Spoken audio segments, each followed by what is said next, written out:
انوکھی دنیا اور لالچی آدمی۔ دادی ماں، ہم نے سنا ہے پہاڑوں پر پریاں رہتی ہیں۔ ہاں بیٹا، یہ سچ ہے، پہاڑوں پر پریاں رہتی ہیں، اور جب رات کو سب سو جاتے ہیں تو پریاں نمودار ہوتی ہیں اور گانا بھی گاتی ہیں اور رقص بھی کرتی ہیں۔ لیکن وہ پریاں ہر ایک کو نظر نہیں آتی، وہ صرف اچھے لوگوں کو نظر آتی ہیں۔ بچوں، چلو اب اندر چلتے ہیں، بہت رات ہو رہی ہے۔ یہ کہانی ایک ریاست کارنوال کی ہے، جہاں کی پہاڑیوں پر پریوں کی موجودگی کے آثار ملتے ہیں۔ پر اچھے برے سب لوگوں کو نظر آتی ہیں یا نہیں، یہ کہانی سننے کے بعد پتہ چلے گا۔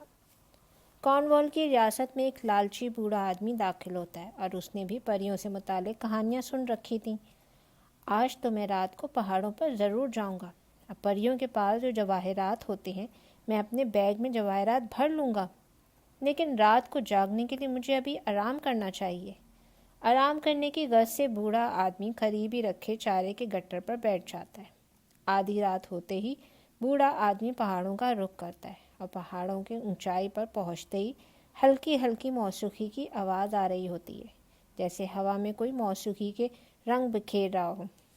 دور سے روشنی نظر آ رہی ہوتی ہے، اور بوڑھا آدمی درخت کے پیچھے بیٹھ جاتا ہے، جہاں سے اس کو پہاڑ میں دروازے کے اندر سے بینڈ باجا بجاتی ایک فوج نظر آتی ہے، اور انہی کے پیچھے سے پریاں اڑتی ہوئی نظر آ رہی ہوتی ہیں، جو بہت میٹھی آواز میں گانا گا رہی ہوتی ہیں۔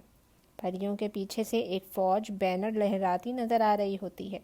بوڑھا آدمی یہ منظر دیکھ کر بہت خوش ہو رہا ہوتا ہے، کیونکہ اس فوج کے ہاتھوں میں بیش قیمتی سونے کے برتن اور جواہرات سے بھرے تھال ہوتے ہیں۔ کچھ لوگ چھوٹی چھوٹی ٹیبل پر مختلف اقسام کے پکوان، پھل اور مٹھائیاں سجا رہے ہوتے ہیں۔ بوڑھا آدمی دل ہی دل میں جواہرات کو چرانے کا پلان بنا چکا ہوتا ہے۔ ساری پریاں گانا گانے میں مصروف ہوتی ہیں۔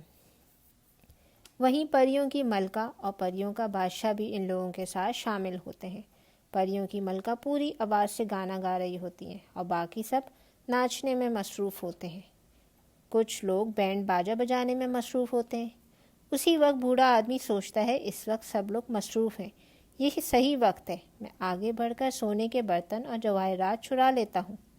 یہی سوچ کر بوڑھا آدمی آگے بڑھنا شروع ہوتا ہے، لیکن جواہرات کی چمک دمک میں وہ اتنا کھویا ہوتا ہے کہ اس کو اندازہ ہی نہیں ہوتا کہ اس کو پہلے ہی رسیوں سے جکڑا جا چکا ہے، اور چھوٹی سی مخلوق نے ان رسیوں کو کس کے پکڑا ہوتا ہے۔ اور جیسے ہی بوڑھا آدمی جواہرات اور سونے کے برتنوں کے قریب پہنچتا ہے، اس کے قدم آگے ہی نہیں بڑھ رہے ہوتے۔ تب اس کو اندازہ ہوتا ہے کہ وہ پکڑا جا چکا ہے۔ سب لوگ لالچی آدمی آیا کے نعرے لگا رہے ہوتے ہیں، لیکن بادشاہ اور ملکہ کے لیے رقص کرنے والی پریاں اسی طرح رقص کرتی رہتی ہیں۔ عجیب و غریب مخلوق بوڑھے آدمی کو اچھی طرح اپنی گرفت میں قید کر لیتی ہے۔ بوڑھا آدمی مدد کے لیے چلا رہا ہوتا ہے۔ بوڑھے آدمی کے ہاتھ پاؤں کو سنہری چین سے باندھ دیا جاتا ہے۔ پریاں خوبصورت رقص کرنے میں مصروف ہوتی ہیں۔ بادشاہ اور ملکہ بھی سب کے رقص میں شریک ہو جاتے ہیں۔ بہت دیر تک ہی موسیقی چلتی ہے اور سب رقص کرتے رہتے ہیں، اور اتنی دیر تک بوڑھے آدمی کو ننھی مخلوق جکڑ کے رکھتی ہے اور پہرا دیتی رہتی ہے۔ صبح ہونے کے نزدیک ننھی مخلوق سب پریوں کو رقص اور موسیقی ختم کرنے کا اشارہ کرتی ہے، اور آہستہ آہستہ ساری پریاں، پری بادشاہ، ملکہ اور ننھی مخلوق جہاں سے آئے تھے وہیں واپس چلے جاتے ہیں، اور دروازہ بند ہو جاتا ہے۔ بوڑھا لالچی آدمی مکڑیوں کے جالے میں پھنسا ہوتا ہے۔